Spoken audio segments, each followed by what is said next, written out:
Welcome back, everybody. We're really excited to be joined today by Colin Hirdman. Colin started his first company a week after graduating from college and has been an entrepreneur ever since. He's building businesses through Monkey Island Ventures, a company he co founded with two of his best friends. Monkey Island Ventures is named after a park they played at since they were 5 years old. Colin is now focused on their newest business, Rainmaker.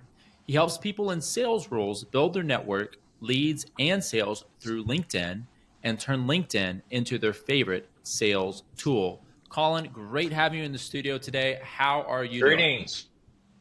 Thanks so much, guys. I'm really excited to be here. I'm having a great day, and this is going to make it even better. Great. Wow. All around. All around. Yeah. Well, we're going to get started here with some quick lightning round icebreaker questions for you. So I've got one. I have one. This is okay. You go first, Eric, and then I'll follow Okay. up. If you could be any fish or any creature that lives in water, it could be the ocean or it could be a lake, what would it be? Well, I'll give you two. One is there's that I think there's like a type of jellyfish that like can live forever, like it won't ever die. Wow, this. that's a good one. You were That would be prepared. kind of cool, but I don't know if I'd want to live forever. So, I don't know. I think it'd be I'd probably take like maybe a orca, killer whale. Yeah. Like that's got to be a pretty great life. Top of the food chain. Yeah. You're a mammal. You can just kind of do whatever you want to do. So That's true. Apex situations are Yeah. preferable there for sure. All right, so tell me what your go-to karaoke song is. Now, I'm going to give a quick little disclaimer. This is a like gun to your head. You have to sing. Like it's not like, oh, I don't do like if you have to, your life is on the line. You got to sing something, whether you sing or not. What are you doing? That's a good question. I would probably, I don't know. Maybe I do Ice Ice Baby by Vanilla Ice. Okay. Just plain just really stupid, but it would get the crowd going. I could break There you out go. some of my moves. So yeah, maybe that. Nice. All right. Ice Baby. Okay, Love it. we're gonna go ahead and save that. So whenever we ever meet up in person, Yeah. we'll make sure we stop Yeah. at a karaoke bar. Let you try that Yep. out. I All like right. What's the weirdest food you've ever eaten? I was in Taiwan, and they brought out a plate that looked like Jello. It was like opaque and red, and Okay. I used my chopsticks and took a bite of it. Wasn't super impressed, and asked what it was, and they said it's coagulated duck blood. Oh, Oh, wow. wowzers. There you go. So I did not partake of a second bite. Did it like taste sort of decently okay, or was it just when you found out what it was that it kind of mentally took it off the table for you, or both? No, it wasn't. It wasn't good. Yeah, it It just wasn't good. It's Yeah, just, it wasn't. It was not. objectively, Wasn't it tasty. failed in all measures. Yeah, I mean, you got to give them props because a lot of what they eat are purely for the health benefits, perceived Okay. or real, and so there's that. But yeah, no, I would never do that again. Okay, that's fair. You know what? You tried it. You were there. Yep. Check that Yep. one off. No need to Exactly. retread. Yeah, agreed. That's great. That's great. All right. Well, Colin, we're going to get into some specifics here on kind of your expertise and what you're doing now. Before we jump into that, can you give us a quick snapshot of what you've done, up to this point in life? How did you get here, Colin, in 2025, right? I read in your bio that you started your first business a week out of college, which is Yeah. pretty quick, right? So you've obviously been in entrepreneurship for a while. You didn't wait around too long. Was that just something you always wanted to do growing up? Just give me a quick, follow up to where we're at today so we can give the listeners some background there. Yeah, for sure. I didn't know what I wanted to do with my life. I graduated with a criminal justice degree just so I could get out in 4 years. And just by chance, I had an opportunity to start a business, and we started it. It was a direct mail data processing business, and then the internet started to boom. So we started to do email marketing and web design, custom development, etc. Had that business for a little over 10 years, sold it. And then 2007 was when I started Monkey Island Ventures with Josh and Zach. And we've built probably a dozen SaaS products over the years with varying levels of success. We did a smart water meter and got funded through Kickstarter around 2015. We have a digital marketing company called Agurian, a software development company called Cloudburst, have about 40 employees between those two companies. And then kicked off Rainmaker early last year. So, Nice. luckily, I've never had to create a resume. And Yeah. it doesn't mean that I haven't had some really, really hard times or hard years, but Mm. I've definitely lived the kind of the entrepreneurial life my entire professional life, and to all those fellow entrepreneurs out there, we thank God you're doing what you do, and all those aspiring Hmm. entrepreneurs out there, get in the game. We need more entrepreneurs. The world needs more creativity in the business world.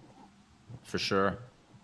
So you're talking about starting Monkey Island Ventures with two of your childhood best friends. I'm really Mm-hmm. curious what that looks like for you, and what kind of walk me through the, obviously I think there are pros and cons to everything, right? So what are things that I perceive a good thing is that you know these people, right? You can trust them, right? They're not just some Joe Schmo that you ran into and thought, oh, I'd be cool to start a business with them. But you've also got that familiarity that might be difficult, I'm imagining, as well, if you're in a close business association. So, what does that look like for you guys? How has this worked for you? And what advice would you give to people that are looking for business partners? Because obviously you've done it from like a closer friendship capacity. Mm-hmm. So if you've got an entrepreneur, it's kind of a two-part question. I'm kind of combining things now. Tell me a little bit about your story on that, but then also, what would you advise someone who is Yeah. looking to start a business but doesn't want to do it solo? Yeah. Well, number one, I highly recommend having business partners if that's kind of your way of working. I think some people, just based off of their personality, might be best just to do it alone. If they're not willing to Sure. share and cooperate, so be it. Um, I much prefer the path of having business partners. Uh, there, I really can't think of negatives in having them as my business partners. Um, we have always put our friendship ahead of business, ahead of money. We have a lot of shared values. We even came up with some core values around like freedom, finances, family, friendship, and fun. We call them our 5 Fs. Cool. Okay. And Nice. so we've had that established really since the beginning. And I think we're all individuals. We all have our strengths and weaknesses, and we recognize that. But there really haven't been a lot of stressful times um, between the three of us in terms of like personal conflict. Usually, Mm. the conflict that we're feeling and facing has to do with the business in one way or another, and we really come Okay. together with that. So, but we're also all three working kind of on three different businesses. So Josh is the president of Agurian, Zach is the CEO of Cloudburst, and I'm Mm. right now I'm like co-founder of Rainmaker. I'm the only one in it. So, Okay. but we scrum every morning at 8:15. We get together once a week for a couple of hours and just talk through things, both personal and professional. And our families, get together a couple times a year and rent an Airbnb. And so, yeah, I just feel incredibly lucky to have them in my life and have them as business partners. But I will say that the entrepreneurial road can be it's going to be hard. I don't care who you are. You're Sure. going to face massive ups and downs, Mm. and having other people that you can share a lot of that with, for me, has been wonderful, because then all the weight isn't just completely on my shoulders, and I can really share those experiences with people that I really trust and enjoy being with. Yeah. I think community is a very undervalued concept in our society at large. I think Mm-hmm. particularly for Yeah. entrepreneurs who are hyper focused, hyper productive Mm-hmm. individuals. I know personally, I went a long time not valuing outside community nearly as much as I do now. And I have seen just a tremendous effect and what that has meant for my family as a whole. So my immediate family, who, Mm-hmm. is still, seeing me every day, and I'm still fulfilling a role as, a husband and a dad. Yep. that outside community, that structure is just quintessential to everything else that's going on in your life. And so I think it's really cool that in your case you were able to build that with, friends alongside you. But yeah, it is amazing how many people get into, could be just normal work too, but it's particularly in business, and they'll just kind of do it solo for a long time without any sort of concept of, hey, what is my actual community outside of this project that I'm doing? What am I doing to foster a sense of community for me and my Yeah. family? And I think Yeah. that's detrimental for a lot of people today. So Yeah, no, I totally agree. With your sentiment around that. One of the things that I have seen from a business and professional perspective is a lot more kind of like peer groups that okay. are Mm. professionally facilitated, and there's bigger ones out there like Vistage and things like that. But there's probably 3 or 4 here in the Minneapolis St. Paul area now, where it's very very affordable. It's smaller groups of founders, entrepreneurs of like 7 to 11 people Okay. that can get together like once a month, and they're just sharing the successes and failures that are happening within their business, and are looking to gain kind of out of the fishbowl perspective on what's happening in their business. So I think peer groups are a great thing that entrepreneurs should be considering. Mm. That makes sense. Yeah, that's cool. I'm glad to hear that things are picking up in that department. You've been able to see some of those groups show up. That's a Mm-hmm. good sign for us, I Yeah, think, overall. So agreed. yeah. So So talk us. Oh, go ahead. LinkedIn. LinkedIn. Yeah. We Tell were us. going the same place. Good. Yeah, we were. So tell us a little bit about LinkedIn. How what's your approach to it? We don't really use it that much, except for like a professional kind of social media type thing. But tell Mm-hmm. us a little bit about what your approach to LinkedIn is.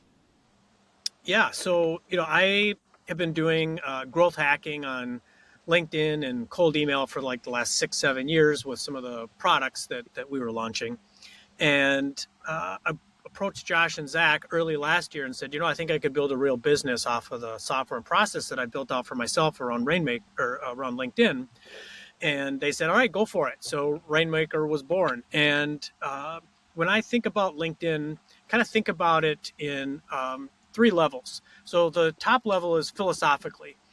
Philosophically, kind of falls in these areas. Number one, you got to be authentic and genuine on LinkedIn. I think most people do a good job of that.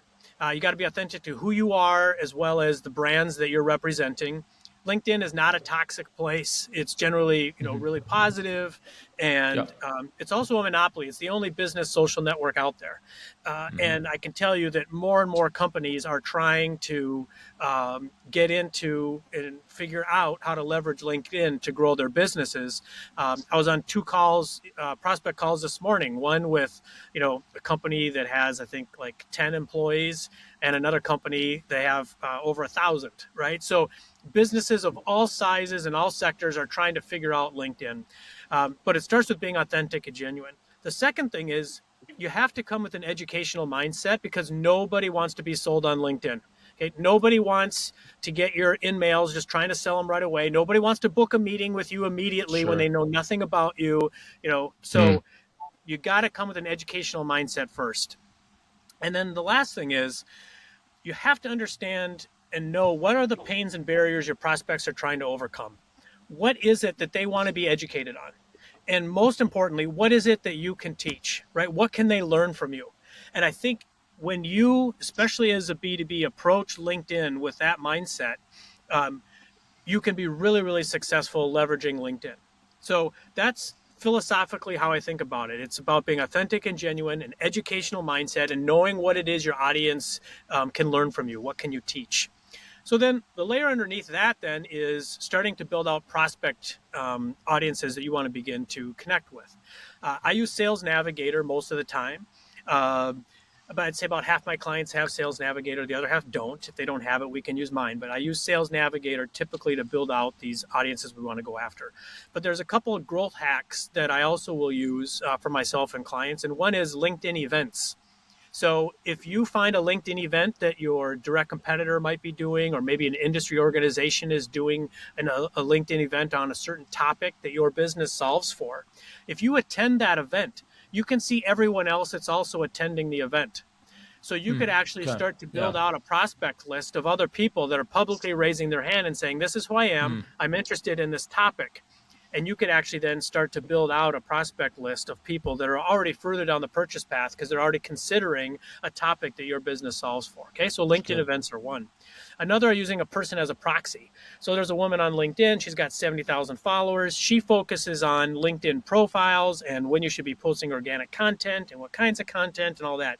That's not what Rainmaker is focused on. But I know that after I connected with her, and because her connections are open, those people are interested in growing on LinkedIn.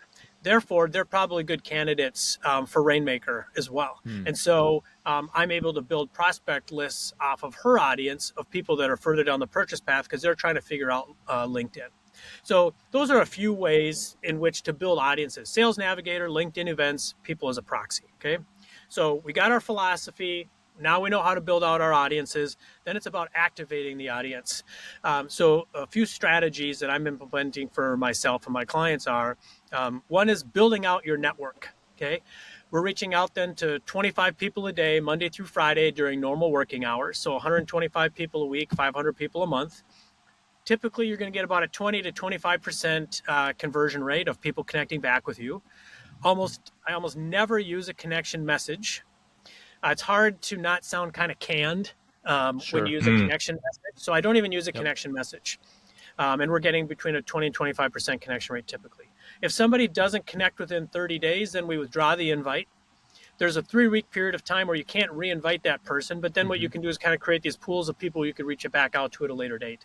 A lot of times people aren't connecting with you. It's not they don't want to connect, it's just your alert comes in that you want to connect with them, they don't see it, it gets pushed down Yep. and then it just sits there. So it's good hygiene to just withdraw invites that are over 30 days old. So everything I'm talking about today on the podcast, people can go do all of this stuff manually. They don't need me or Sure. Rainmaker for any of this. So this is just good practice. One thing I really honed in on in the last couple of months is people really undervalue the value of a first connection on LinkedIn. When your ideal client profile connects back with you and you have a first connection with them now, a whole world of opportunity opens up to you with all these different LinkedIn functions and features and how you can engage with someone with that philosophical mindset that I talked about earlier. Hmm. And so now that you're making first connections, right? You're connecting with 25, you're reaching out to connect with 25 people a day. About 20 to 25% of those people are connecting back. Then typically we'll bolt on like a message campaign, right? And the message campaign is that maybe like 1 to 3 days after you connect, you just send an authentic thanks for connecting message. You're absolutely not selling anything. You're not even trying to help. You're just Yeah. thanking them for the connection. If you Yep. get a response, it just shows up in your LinkedIn inbox. Any other messages you might have queued up, would you just ignore, those wouldn't get sent. And you carry that conversation on wherever it goes. If they don't respond, then maybe 7 to 14 days later, you'll send out your first message. But it has to be kind of in that kind of go giver mindset. There's a book called The Go Giver, Hmm. which is a really Yep. great Another book, book. right? Yep. Yep. And it's about providing value, and that's where about that educational mindset. So maybe there's a question you want to ask and start just getting people to respond to a really thoughtful question that would be interesting for them to respond to. Maybe there's an asset you built out you want to share. Maybe there's an asset from a third party you think they'd be interested, you'd want to share. I launched a LinkedIn poll at the beginning of this week, and I'm inviting sales leaders to participate in that poll. Maybe there's a LinkedIn poll you want to invite them to, or my favorite, maybe there's a LinkedIn live stream that you want to invite them to, where they can come and learn from you. Right? Those are just some of the things that you can start to do, and you can use messaging for that, and you could have a drip message campaign set up with a series of messages. Again, you want to be thoughtful and educational, but then there's other things that you can do as well. So I'll really just quickly touch base on the LinkedIn live streams because they're incredibly Hmm. powerful and they're maybe the best B2B strategy I've ever seen, which is you create an audience, you identify a topic that they're interested in, you then use the LinkedIn event invite function, right? And you can only invite first connections. to your LinkedIn event, right? So you create the LinkedIn event and then you use the LinkedIn invite function. That's why it's so important to build out your network week in and week out, because every time you do one of these live streams, you'll have a larger pool of people to invite every time you Sure. do it. Mm. The content should be kind of evergreen. So one of my live streams is learn how to grow your network, leads, and sales through LinkedIn, right? I built the deck kind of early last year, and I've made small iterations to it, but it's essentially a lot of the same content that I'm just teaching, every single month to different audiences.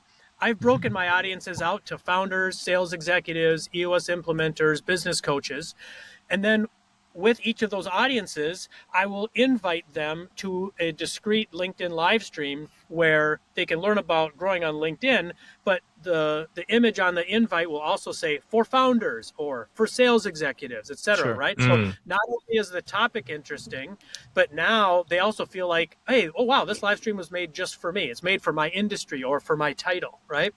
So Yep. then you do the live stream. And I do mine for about 30 minutes. The beautiful thing about live streams is you can get questions, comments, you can interact with the audience during the live stream, which is great. But the magic really happens when the live stream is over. When the live stream is over, everyone that attended, whether they watched the live stream or not, I will send a message to, right? And I'll say like, hey, Colin, thanks again for registering for the LinkedIn live stream I led. Here's a link to the recording. Okay, so the live stream lives as a recording forever on that LinkedIn event page.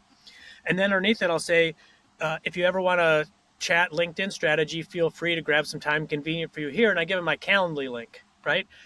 Mm. Because they opted in to learn from me, because they see me as someone that is a thought leader, following up after the event with an opportunity with a Calendly to book a one-on-one, it doesn't feel salesy, it doesn't feel spammy. It's just a natural next step in opening that up. And I don't get huge Yeah. conversion rates on Calendly's, but I did one to founders last week, and I got 2 meetings booked this week for them to chat with me about LinkedIn and learn more and whatnot.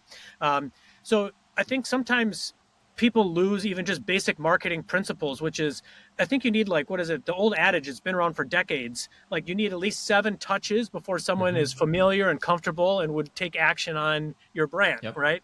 So that's, I think, the beauty of LinkedIn is that you can use live streams, you could use in-person events, you could use messages, you can use LinkedIn articles and polls and all these different things, and all these different ways of touching someone in a way where you're adding value to them and you're not selling. You're establishing Yeah. yourself through education, through teaching. Therefore, they see you as a thought leader, someone that they can trust and someone they'd want to do business with.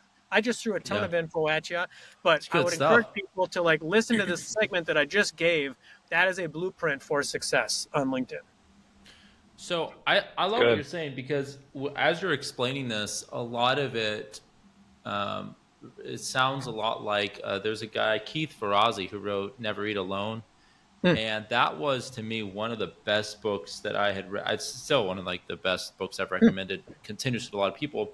And he's speaking more broadly about networking, so not LinkedIn Yeah, specific, just sure. broader networking. And his whole approach was you need to establish relationships with people as, like you said, someone who is providing value to them, and not as, oh, I need to throw a ton of business cards out real quick so I can see how many transactions I can pull in, next week. It's actually just like, hey, I'm going to have maybe fewer conversations, but they're going to be meaningful. I'm not going to do anything. I'm going to continuously offer value to these people. I'm going and build connections for them.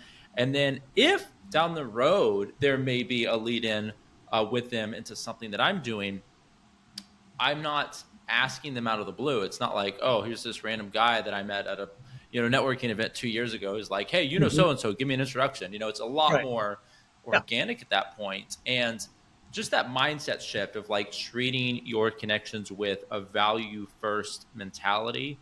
I have gotten a lot of value. I have personally seen a lot of growth in my connections from that aspect. So it sounds to me as you're Mm. talking me through what your philosophy is, I'm thinking of that. I'm like, oh, it sounds like Keith Ferrazzi. Like this is what he's Hmm. saying Hmm. on a LinkedIn specific role. So that's really helpful stuff. And I appreciate that you're sharing, like you said, things that anybody can actually do right now on Yeah. LinkedIn. I've been able to take advantage of a few of the things. I have never done a live, but I can see where that's beneficial. So talk to us about Rainmaker then, and what is it that you're doing with Rainmaker particularly that either implement some of these strategies? How does that look? If I'm like really ready to level up on LinkedIn, I'm going to go to Rainmaker. What is that a particular tool going to help me accomplish specifically?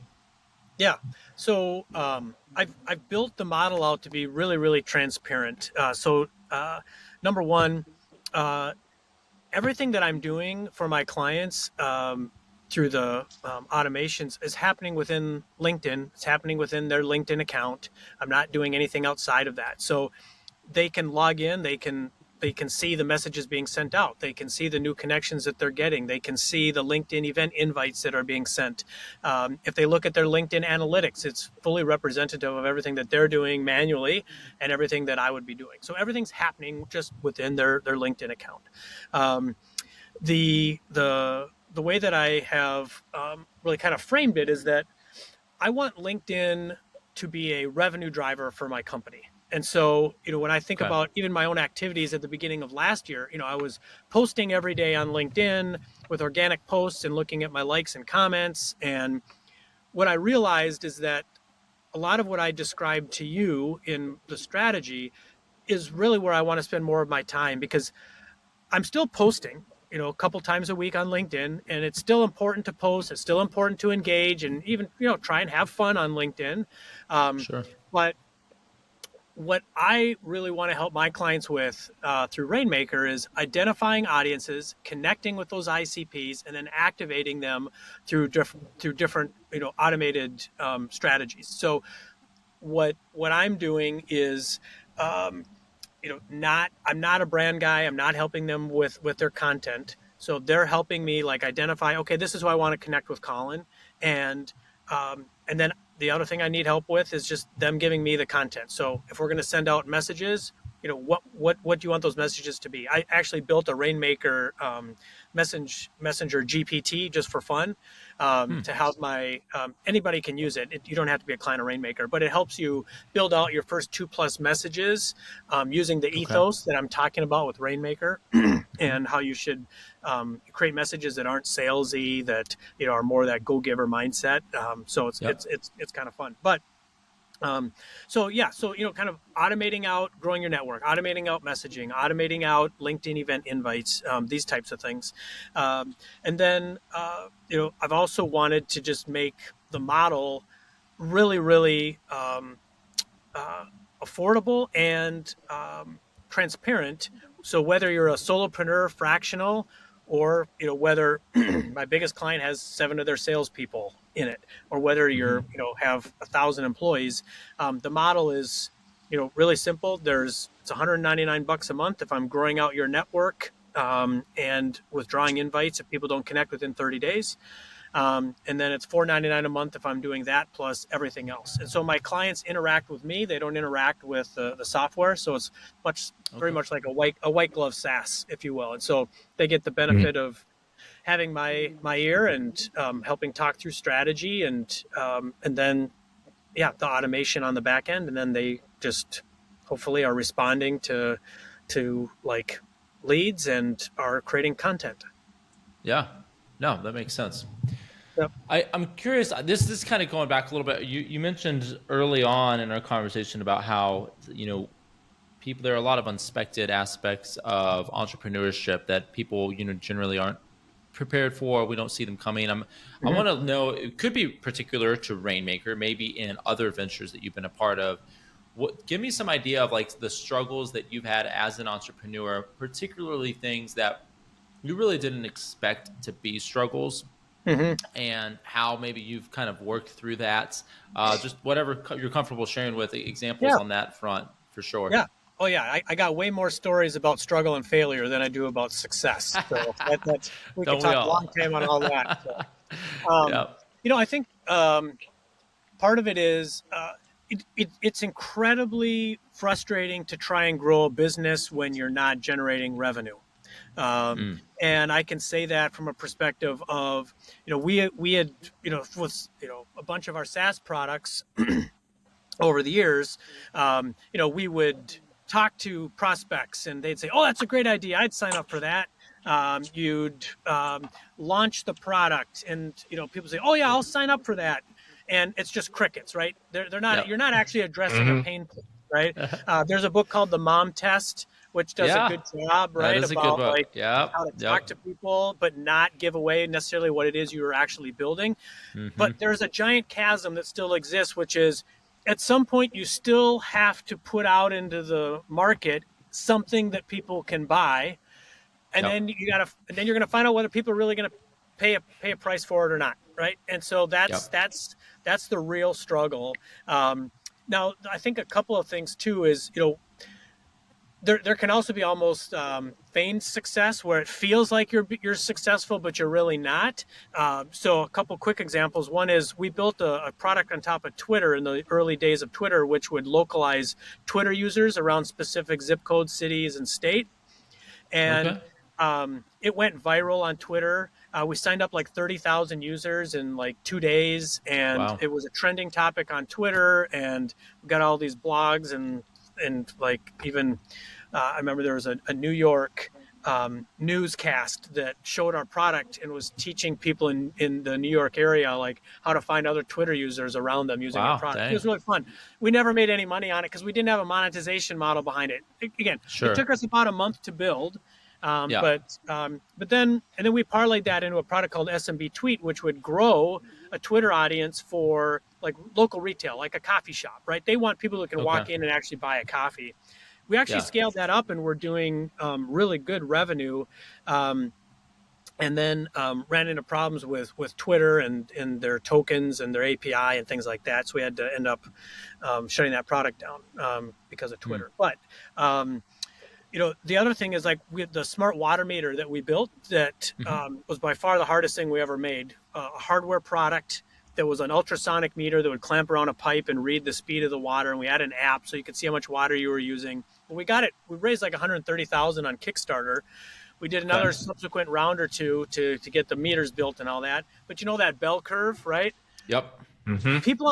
A lot of people on Kickstarter are at the front end of that bell curve, right? Uh So huh. they fund it because they like really cool new things, but the market, the top of the bell curve, they don't like Yeah. real cool new things, right? They want, you know, Yep. things that are affordable and will just fix a pain. And so there was actually no market. It's So crazy. there could be a lot Huh. of like false positives out there too. So what I would say, there's nothing wrong if you want to build a tech company, fine. There's nothing wrong with starting with services. There is a great article. You guys know ConvertKit, that Yeah. product Uh huh. ConvertKit. Yeah.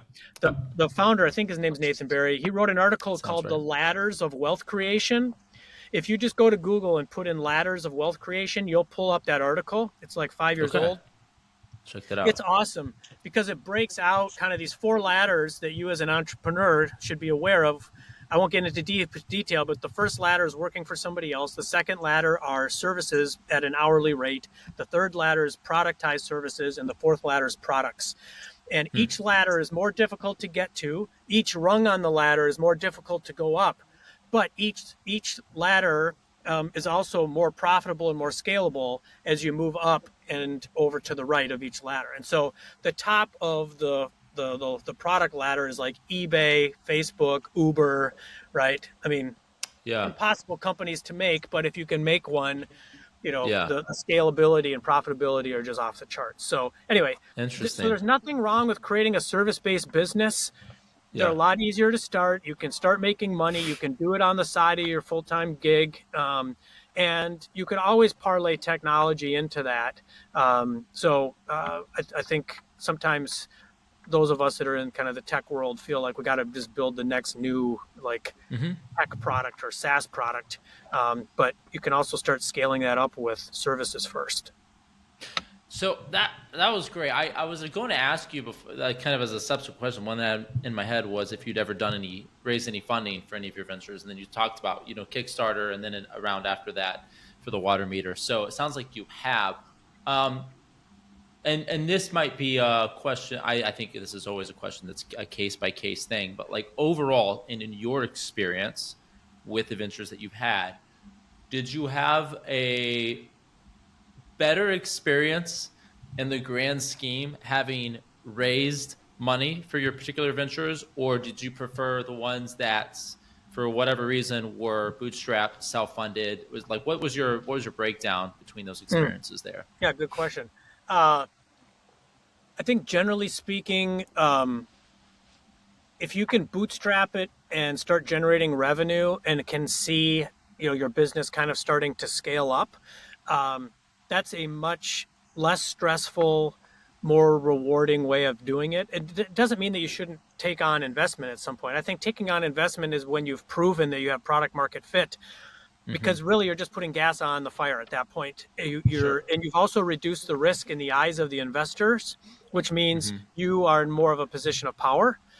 So yes, there's some businesses where you need to go get VC money, very, very small Sure. percentage. There's, in a small percentage that would even need angel backing. We've taken, money, from friends and family all the way up to angels. And, I would say, bootstrap as much as you can before you need to take money. There was a book that was written, I think, in the early 2000s called like Founders at Work or something like that. And Hmm. the author, she interviewed back then, like the founders of PayPal and eBay and Hotmail and all that. And the one theme coming out of that book: don't take investment until you absolutely need to do it. They Sure. all had bad experiences with investors and investments. And so, and if you are going to get investors, don't do it just for the money. Hopefully, they would have connections in helping you grow the business. Maybe they have Yeah. expertise in the area of your business. And you also don't want to get affiliated with jerks. Like, it just Yeah. will make it that much more difficult having to deal with people like that. Yeah. That's there's a book that Eric and I are big fans of called Founder versus Investor, and Mm, the authors go through. It's a cool book because one of the authors is a multi-time founder who has raised a bunch of different rounds over her companies, and her co-author is a head of a VC firm, and mm, he's just and so they're just almost giving polar perspectives on like right. every topic through the book. And they're good friends, but they're Yeah. like, kind of at each other too. And it's a Right. That's cool. fascinating read. Yeah, really, Mhm. really cool stuff. So that was kind of the answer I was expecting. I was just curious because as somebody who's done both, I always want to ask people like, well, what would you recommend there? Yeah. So Yeah. another thing I'm curious about now, having kind of heard so for somebody like you that's done multiple things, right? It's one thing to start a business or two, have one that's working and it's going well, right? But if you've done this a few times, I'm imagining that you've had maybe a much broader experience of either rejection or failure at the point of a maybe it was a good failure, maybe it was just time to close things down, move on to the next thing.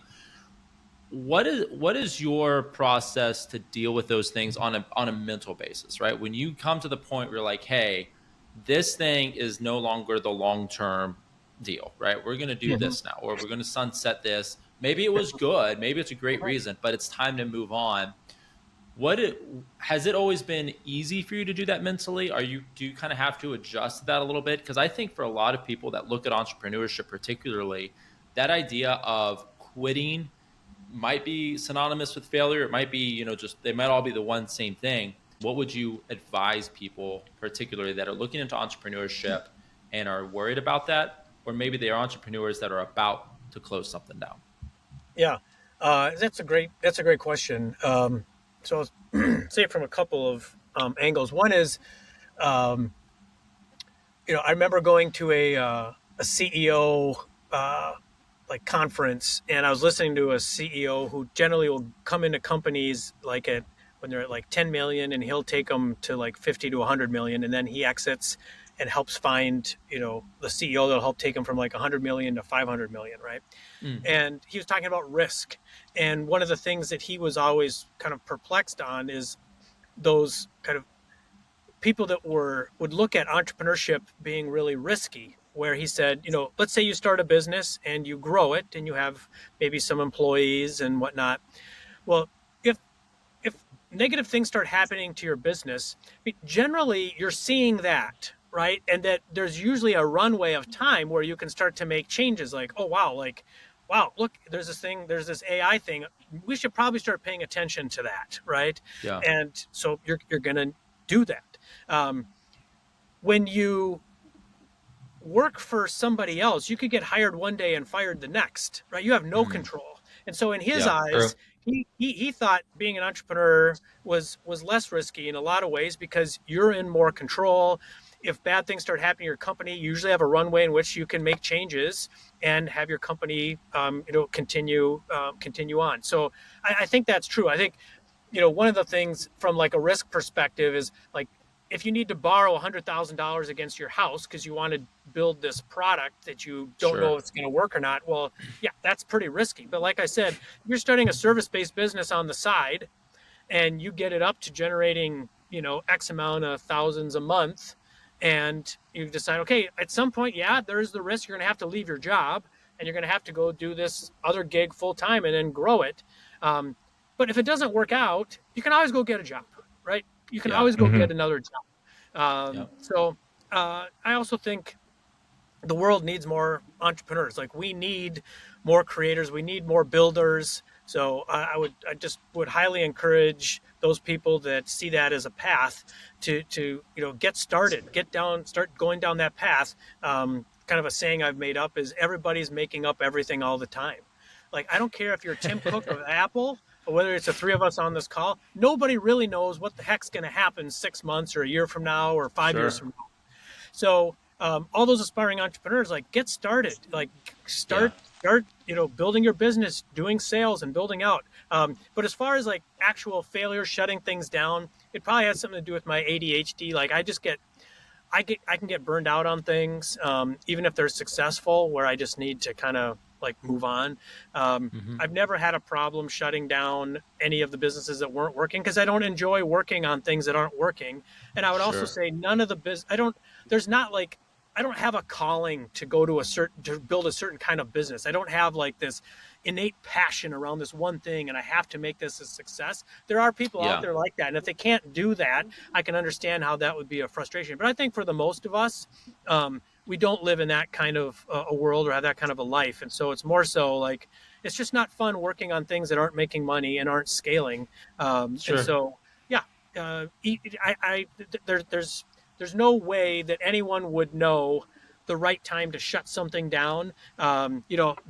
Steve Jobs wanted to shut Pixar down like two or three times. He threatened to shut it down, and the founders Yep. of it were just like, well, wait, hold on one more month or whatever, and like let us continue on. And right, they Yeah. were able to make Pixar into what it is today. So, yeah, it a lot of it is luck, right place, right time. Perseverance, I think, is the number one trait an entrepreneur needs to have because you're going to get knocked on your butt a lot. You got Yeah. to keep getting Hmm. up, and also don't fool yourself. Like you might think your product or your service is wonderful, but if people aren't buying it, you don't have a business. Like Yeah. you have to generate money. That is the purpose of a business. So that's what you need to hone in on is generating revenue. There's a yeah. I think that at the end of the day, people that struggle with that the most, it seems like they adopt the failure of something to their personal identity so much. Yeah, and anybody that faults someone for trying something and not working out, that person's the a-hole. Like, Yeah, right. Hmm. let's see you Yeah. go and try and build Yeah. something, right? Teddy Roosevelt, what was it? Man in the Arena. His famous quote talks about that, I think, where he's like, the credit goes the guy whose Hmm. face is marred with dust and sweat and blood, right? It's like, Right. yeah, Yeah. he's beat up, but he's also down there getting beat up, and you're over here in Right. the bleachers, yelling at him. Right. It's like, It's easy to do that from the sidelines. Yeah. yep, Agreed. yeah. It's good stuff. That's good. This is so funny. I knew a guy who played for the NFL for years, and he's like, we get after the Super Bowl, and they're like, "We won the Super Bowl," and he's like, his friends. It's like, "Who's this we?" You're talking Yeah. about? It's like none of you guys were on the Right. field. It's Yeah. like, Right. yeah, Yeah. so Yeah. it's good Yeah. stuff. Well, man, Colin, this has been a lot of fun. I really appreciate you jumping on here with us. Winding down, I'd love to hear outside of Rainmaker, because that's obviously an easy tool that you're utilizing and helping others utilize. But outside of that one, what's maybe just a fun app or product or just a piece of technology that you use a lot that you've really enjoyed that's been made things easier for you or been productive on that front? Well, I'm sure you're getting it like very consistently, but yeah, like Chat GPT is like Okay. I'm using that all the time. I built like a Rainmaker Messenger GPT, to help people build out Yep. messages for Rainmaker. I use it when one of my boys needs help with like his math homework, and I'm too stupid to figure it out, right? It's So, plug and you play, know, man. yeah, right, yeah. So It's anyway, great. yeah, no, I have mixed feelings about all the AI stuff, but there's absolute Sure. utility to it, and I think with Cloudburst, our software development company, we work primarily with entrepreneurs, helping them build software like fast and scalable and cheap, and we've had just a massive shift in how we run that company in the last 2 years by adopting AI. So I think, Sure. it's such a wonderful, wonderful tool. Do you have any thoughts there on the deep seek entrance here? Do you have any thoughts on that? Or Yeah, I already made the switch. I went over. I was the Chat GPT guy, and I was like, oh, this is cool. So I was telling Eric the other day, I swapped over already. yeah. So No, yeah. I mean, so number one, I love competition. I was yep, listening to Lex Friedman interview Mark Andreessen, and yep, that had just come out, but saw it that. didn't come out before they recorded it before the DeepSeek thing came out. Yeah, And he was talking about like the amount of money that has been raised that's needed to fund these AI companies, and yeah, and now DeepSeek comes out, and we'll see what's true and what's not. Were they really using ChatGPT models, and like, did they really build it as cheaply as they did, and all that? But I love sure. competition. I think that lit a fire underneath, these other AI companies that are getting all this money, and I think that that's great. But yeah, the whole DeepSeek thing, I haven't made the switch just because I don't mind paying $20 a month, and we'll Yep, see if DeepSeek becomes that much better. We'll see. yeah, But part of it is too, like, I don't know where all my data and all this stuff is going. right. Like, is China potentially using all this data? I'm just like, nah. Sure. I'll trust an American-based company first, and Yeah. then see what Yeah, happens. me Yeah. too. Yeah. Hmm. I'm just such a government like I just feel like at any point they can pull whatever they need on anybody at any time. So at this I'm too far of a cynic at this stage to be like, I don't know if it matters who's got Right. what. No, no. Believe me. Like, yeah, I'm in full agreement there too. I'm very much, I definitely have some libertarian values in me. Yeah. I'm on the Minnesota Blockchain Initiative Oh nice. board here in Minnesota. Okay. I've been in blockchain since like 2019, and I first got exposed to it in 2014 when we started to build our water meter. The guy that was helping us Ah. build our very first model here in Minneapolis. We were in his basement and we were working on it, and he had this big computer in the corner. I said, oh, what's that doing? He goes, oh, that's mining Bitcoin. I said, well, what's Yep. Bitcoin? And he told me it was in one ear, out the other, I did and I that just for a while. ignored it for like 5 years. I'm just like, Yeah. God, Colin, you idiot! You should have just put the money you had for the water meter into Bitcoin and just ignored it, and you'd be retired. Be So fine. yeah, Yeah. Eric, that you were mining, I guess, a little after. What do you know when that was that you were mining Bitcoin and stuff? 2017. Okay, so it yeah, was a little bit later. mhm, Yeah. That's yeah, crazy. yeah. Yeah, So, but but no, I, the I Good had an whole stuff. opportunity to invest in Bitcoin when it was like $100, but my yeah. parents convinced me not to because at the time, news was all coming out how it was being used in nefarious ways and I God. should stay away. And I'm like, I should Oh, not listen to my parents. I hope you rub that in their face whenever you see it. Oh yeah, Just like, Hindsight, I baby. oh have. my God. Yeah, Yeah. yeah, Ah, yep, yep, that's yeah, great. no, but yeah, I mean, I do think, yeah, blockchain and AI are going to scale really, really well together. I think blockchain will do a lot to give personal empowerment and allowing people to be more, work more, autonomously, throughout the whole world. And Yeah, I think I love blockchain. The whole ethos of it is amazing. for Anybody sure. that hasn't gotten, quote unquote, orange pilled, Hmm. you got to go do your research. And Hmm. Yeah, people buy Bitcoin at the price they deserve, right? When you bought it yeah, at $100, you deserved it because you did a lot of the hard work, and yeah, didn't listen to the naysayers. We started buying it when it was at 10K, and yeah. that was a good time to buy. Even So, then, yeah, Yeah, that was yeah. really It's good. not bad at all. yep, yep, It's agreed. good stuff. Yeah. Well, Colin, this has been a lot of fun. Thanks so much for jumping on with us today. I really enjoyed this, and I think our listeners are really going to appreciate the insights you gave just on your past and what you've done up to this point, and then also getting plugged in with Rainmaker. So we're going to feature that here. I'll put the link in the description. Look forward to having people stay connected with you, checking out at Rainmaker rainmakergrows.com Mm-hmm. is the site for that, but they can also find you on LinkedIn and get connected there. So we'll look forward to catching up with you down the road and hearing how this grows and continues. And hopefully we'll chat again at that point. Well, thanks so much for having me. I really enjoyed it as well. Thank you. You bet. Awesome. Cheers. Cheers. Bye now.